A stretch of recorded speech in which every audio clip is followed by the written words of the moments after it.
The equation of a circle.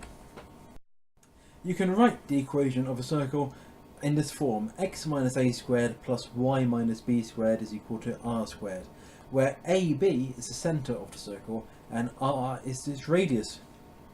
So let's say you wanted to write the equation of the circle with centre 5, 7 and radius 4.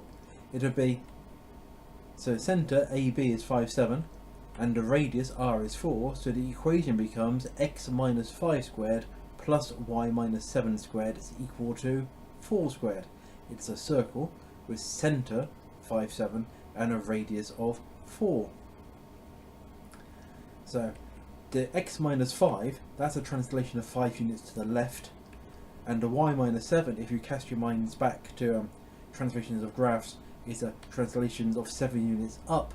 So that means that your box standard circle, x squared plus y squared equals r squared, that's a circle with centre 0, 0 and a radius r. So find the coordinates of the centre and the radius of the circle. X plus 3 squared plus y minus 1 squared is equal to 4 squared. You can see hopefully quite clearly that the centre is minus 3, 1. The centre is what makes those brackets 0, so minus 3, 1. And the radius is the thing that's been squared. The radius is 4. Sometimes it's written as 4 squared, sometimes they write 16. You have to be on the ball to spot which one it is. X minus 5 over 2 squared plus y plus 4 squared is 32. So again, the centre's the relatively straightforward to work out. It's what makes each bracket 0. So the centre is 5 over 2, minus 4. And the radius, well in this case it's the square root of 32. You wouldn't leave the answer as root 32 though, because it doesn't look very nice.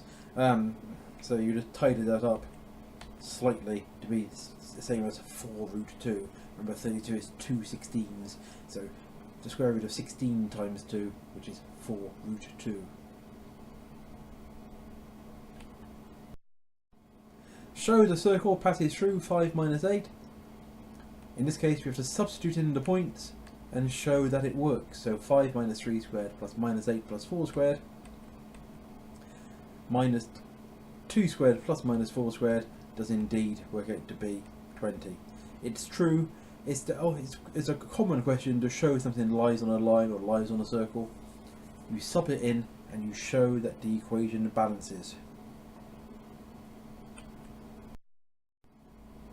The line AB is the diameter of the circle, where AB are 4, 7, 8, 3.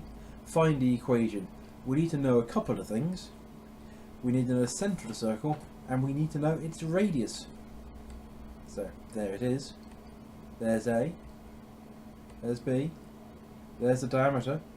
So if we cast our mind back to the previous video, to find the centre, we add them up and halve them. So 4 plus minus 8 and 7 plus 3 halved. To find the radius, we can do Pythagoras. So for Pythagoras, we've got some coordinates. If we use minus 2, 5 and 4, 7, then we can use this formula, or we can just draw a little triangle, which is easier. Then we see that it's going to be 6 squared plus 2 squared, which works out to be root 40. So then we can put that into the equation of the circle. X minus a squared plus y minus b squared is equal to r squared. So it's going to be x plus 2 squared, remember the squares, people forget them, plus y minus 5 squared equals 2 root 10 squared, which is the same as root 40 squared, which is just 40, which is a much simpler way to write it if we write it in a much easier form.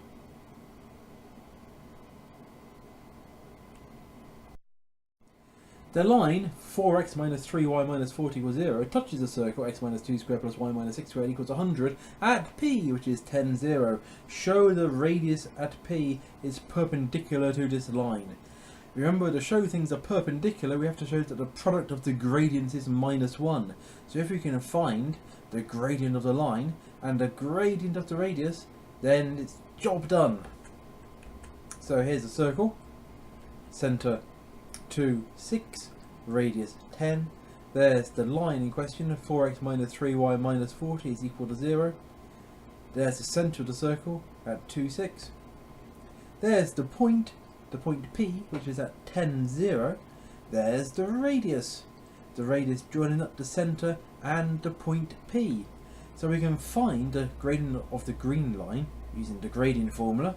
We can find the gradient of the orange line by rearranging it into the y equals form, and then we can see what the product is.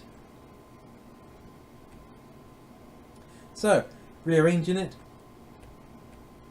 we get that y is equal to 4/3 x minus 40 over 3. So the gradient of the orange line is 4/3.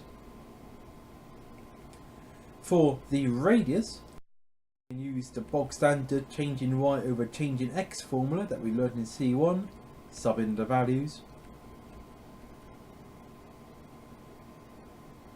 Tidy it up, -3/4. And then we can say, because when we times those together, we do indeed get -1. That is the proof that the lines are perpendicular. If the two gradients multiply to make -1, they are perpendicular.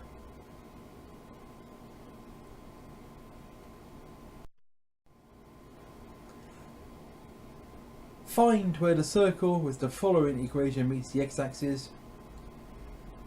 One to remember, when any graph or line or circle or anything meets the x-axis, that is when y is equal to 0.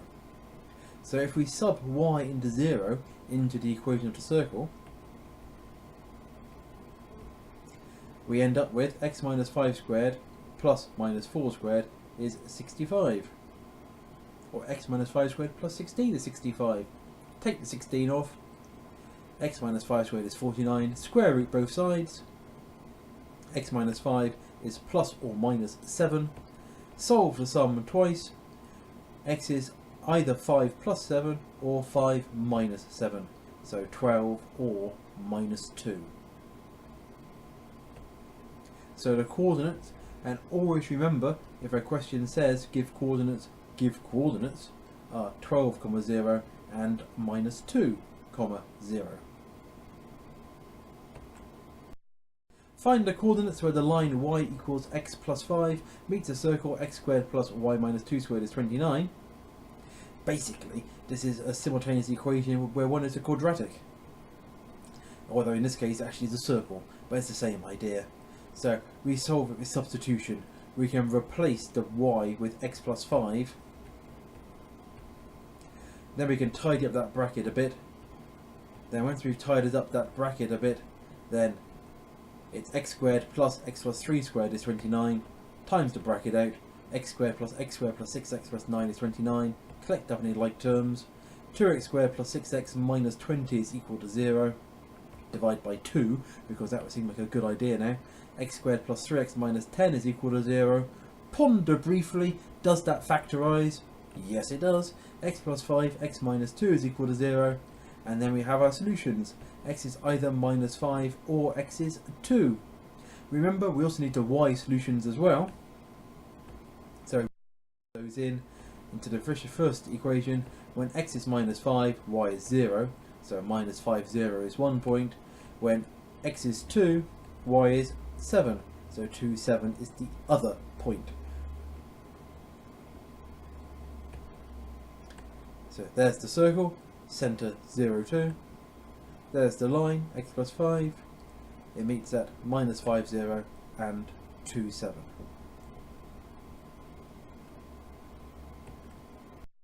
Show that this line, y equals x minus 7, does not touch the circle.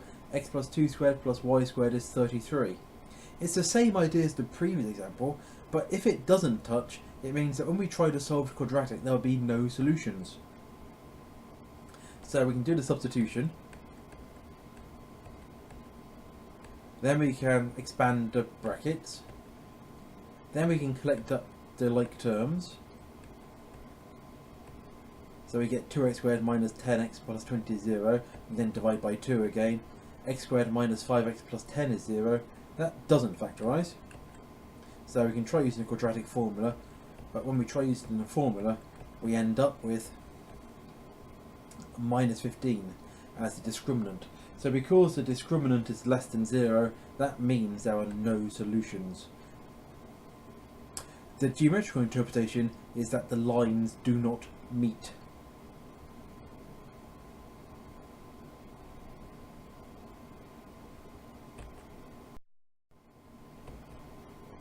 If we drew it, we would have the circle, we would have the line, and they would not touch one another.